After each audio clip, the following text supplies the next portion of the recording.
immigration rights, a complex and deeply rooted social issue that has sparked significant debates about America's identity as a nation of immigrants versus one with stricter immigration controls.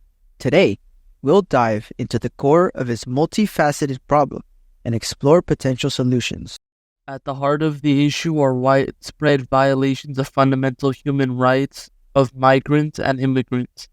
But first, a new report is again casting a spotlight on the harsh conditions for migrant families and children who are being detained by the U.S. government near the Mexican border. That's exactly right, Judy. The Associated Press detailed conditions inside a Customs and Border Patrol detention center. According to the AP, there's not adequate food, water, or sanitation inside. As I mentioned, you were inside this Texas facility. Can you just what it is you saw inside? Yes, basically what we saw are dirty children who are malnourished, who are being severely neglected.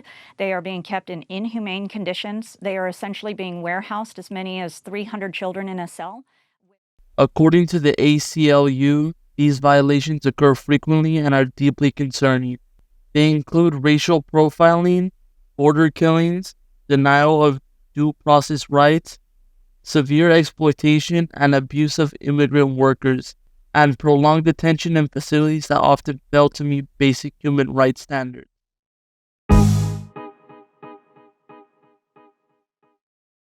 Understanding the driving forces behind migration is crucial.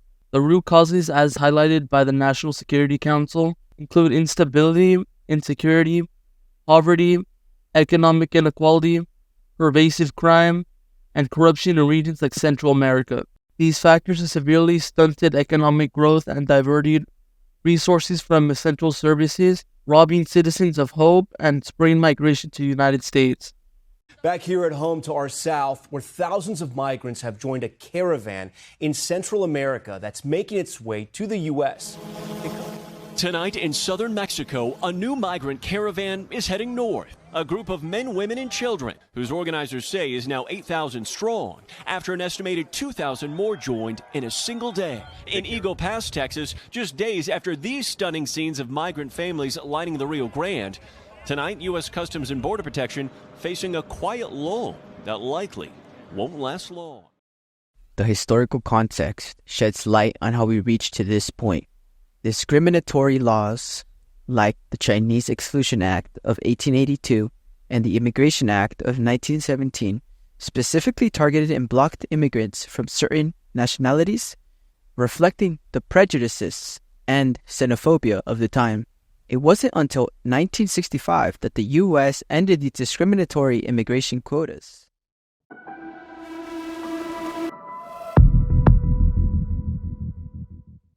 More recently, policies like the ACA for undocumented youth, travel bans on certain Muslim-majority countries, and ongoing debates over illegal immigration and border security have kept the issue at the forefront of U.S. politics and public discourse.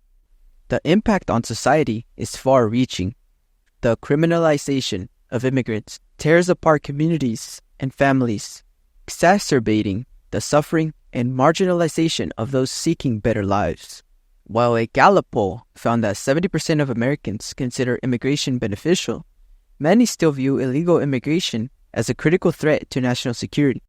These contrasting viewpoints highlight the complexity of the issue.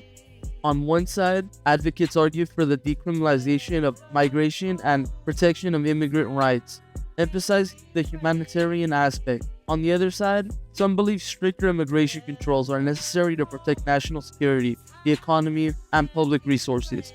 Resolving this issue requires a multifaceted approach. Making legal entry into the U.S. easier could reduce the number of people who feel forced to enter illegally, enhancing overall national security. Advocates like Juan Escalante, Rachelyn Melnick, and Erica Andiola are leading the charge for change.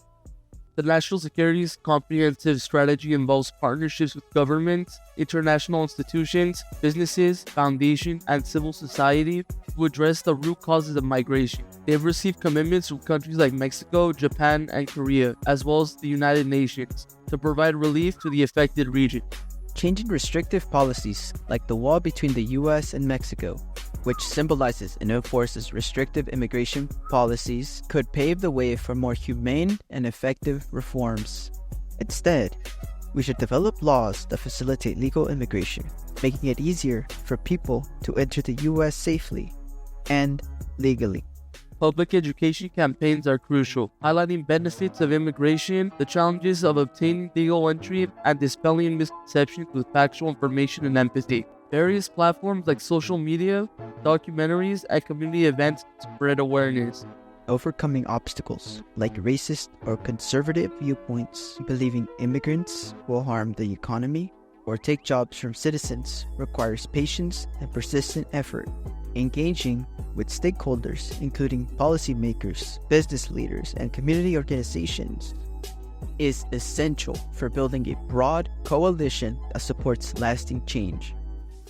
In recent years, things have gotten even harder for these workers thanks to two laws in particular, the so-called Show Me Your Papers law and one that requires employers to check a worker's legal status.